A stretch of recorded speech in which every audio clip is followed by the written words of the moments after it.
Hey guys, Doc back with another review, and this is Green Lantern issue number 70 from Ron Marz and Daryl Banks' run. The art in this particular issue was done by Paul Pelletier, and Romeo Tanghal was still doing the inks. And here we get John Stewart and Donna Troy on an airplane coming back, and she's going to introduce introduce John to Kyle. And meanwhile, we see Kyle Rayner sketching someone or something in their apartment that they share. And you don't really know what he's sketching, but he's taking his time. Meanwhile, Donna is saying, Kyle and I had our issues, but everything is good now, and he's a sweetheart, and things are really solid. And then you get an idea of why she is so upset, because he's sketching a nude figure, a lady. And he didn't bother telling Donna about this.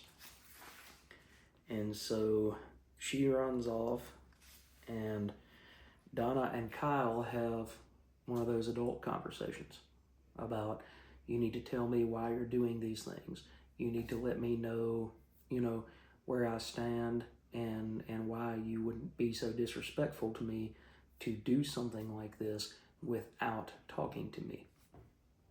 And in the middle of it, then he gets introduced to John Stewart, and then Donna goes back and says, oh, we're not done here yet.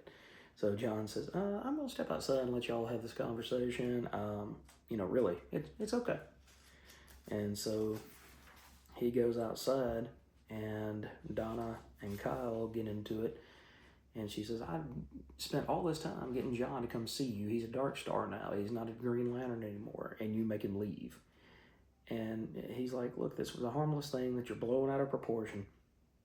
And he goes to give her some flowers, and her cold stare just makes the flowers wilt in his hand, And she's like, I'm sure you'd feel terrific if you walked in on me and I had some guy with an absolutely great body and pouty lips and eyes you could just get lost in, stretched out starkers in front of me, that you'd feel great about that. And he's like, well, I'd feel better about it if you had a sketchbook in your hand. And so she goes and starts whipping and flipping and looking like a runway model. And she says, is this not good enough for you? Am I not good enough for you? And he says, you're great.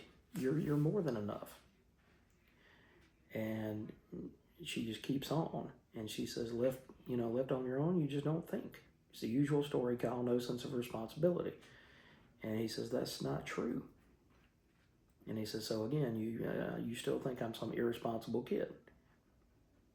And he says, it's not the first time I've sketched a nude. I screwed up not telling you, all right?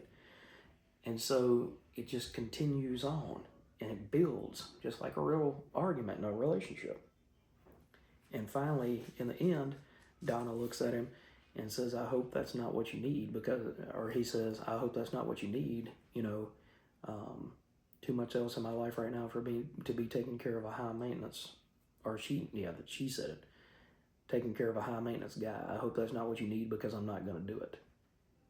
And then she goes too far. And she says, I'm not going to be Alex. And as soon as she said that, she knew what she had done. Oh, sorry, guys. Feel like I got to sneeze. And he just turns away from her, and he says, Donna, you don't want to go there. And she says, Kyle, I didn't mean to hurt you. And so he throws on the Green Lantern costume, and you get an idea that he's going to go fly off and have an adventure, and instead he goes on a rooftop, and he and John Stewart talk for a long time. Well, they start to talk, and they get interrupted by this berserker who's been looking for John Stewart since the Mosaic days. And in the end, Kyle uses the ring to defeat the berserker and chain him up. But John says, this thing doesn't have a whole lot to do with why you're Green Lantern. The ring itself doesn't have a lot to do with it. It's got a lot more to do with what's up in here and what's in here. And so they sit by the fire that he starts off. He says, I don't know how long we talked about Donna and about Hal, but mostly about me and John. He told me how he became a Lantern, about his failure leading to destruction of an entire solar system, about the mosaic on Oa, about losing the woman he loved. It said, truthfully, it didn't matter what he was saying. Just talking to someone else who's worn the ring, who's had the responsibility of being a Green Lantern, it pointed me in the direction I need to go. And so they had that rooftop conversation that, you know, during your lifetime, whether you're a guy or a girl, you'll probably have one of those arguments. And then you'll find your best friend and you'll go and have one of those conversations, one of those rooftop conversations that seems to last for hours. But in the end, you get an understanding that it's time to move in a different direction. So I've got to say, even though I was not a fan of them doing away with Hal right when I started reading the book, Ron Marz put a lot of personality, a lot of thought, a lot of intellectual weight behind this book. And he made Kyle a real person.